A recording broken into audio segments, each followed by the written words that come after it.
Sonolibro presenta Serie Apocalipsis 4, El Gobernador, de Mario Escobar. Amados, no creáis a todo espíritu, sino probad los espíritus si son de Dios, porque muchos falsos profetas han salido por el mundo. Juan 4:1. Prólogo. La caravana del candidato se detuvo en Richmond, camino de Indianápolis. Llevaban más de un mes recorriendo decenas de ciudades, y los ánimos de los voluntarios y periodistas comenzaban a decaer. Una campaña electoral podía convertirse en algo parecido a un purgatorio cuando las cosas no iban bien en el país. Estados Unidos estaba atravesando la tercera recesión en 10 años, y la economía mundial no levantaba cabeza.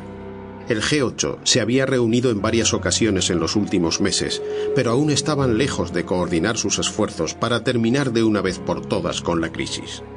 Susan Peterson tenía 25 años y era la primera campaña electoral en la que intervenía. Hasta ese momento no se había metido en política por dos buenas razones. No había encontrado el candidato adecuado y no confiaba en que un hombre pudiera cambiar las cosas. Pero cuando conoció a George Swift, todo cambió por completo. El gobernador de Michigan era un hombre honesto, un gran comunicador, y su porte le convertía en el hombre más atractivo de la política estadounidense.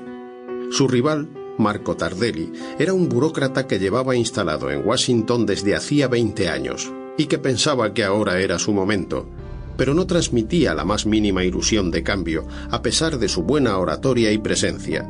Era de origen italiano, pero nacido en Nueva York. Susan bajó del autobús electoral y con el resto de sus compañeros se apresuró a tomar una habitación en un modesto motel a las afueras de la ciudad. El candidato también dormía en el mismo lugar, a pesar de la modestia de las instalaciones, y aquella era otra de las cosas que agradaban a Susan, la sencillez de Swift. Cuando la joven se tumbó sobre la cama de su habitación, notó que un profundo sueño la invadía. Ni siquiera se molestó en quitarse la ropa, estaba sencillamente agotada.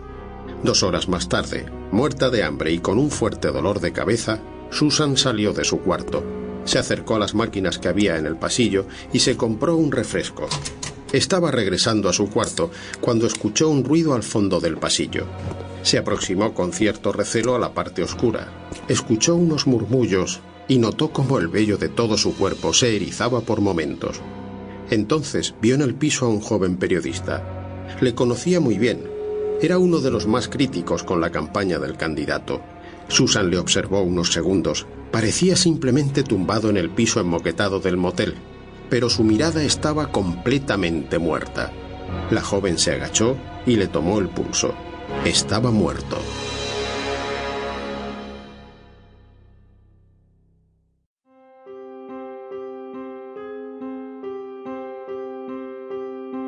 Capítulo 1. La vida no había cambiado mucho en los últimos 5 años, aunque si se paraba a pensarlo detenidamente, las cosas eran muy distintas. Seguía viviendo sola, pero ya no en su querida Miami.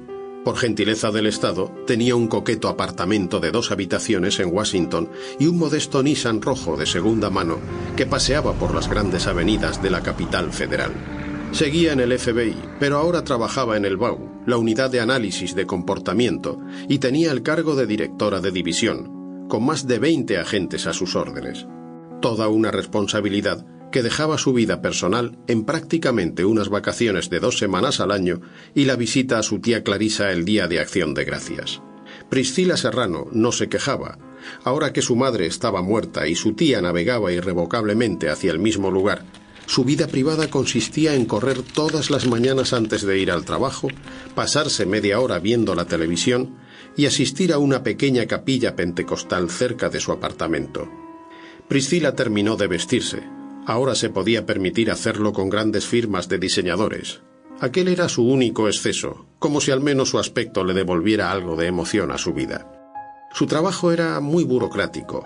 Casi pasaba más tiempo coordinando horarios y distribuyendo tareas que examinando casos y, sobre todo, extrañaba a su compañero Ray Charles, que llevaba 6 meses jubilado. Ray y ella mantenían algún contacto telefónico, pero no se veían desde el verano, y ahora era otoño, la época preferida de Priscila en Washington. La directora de división no tenía nada en contra de los padres de la nación. Sample complete. Ready to continue?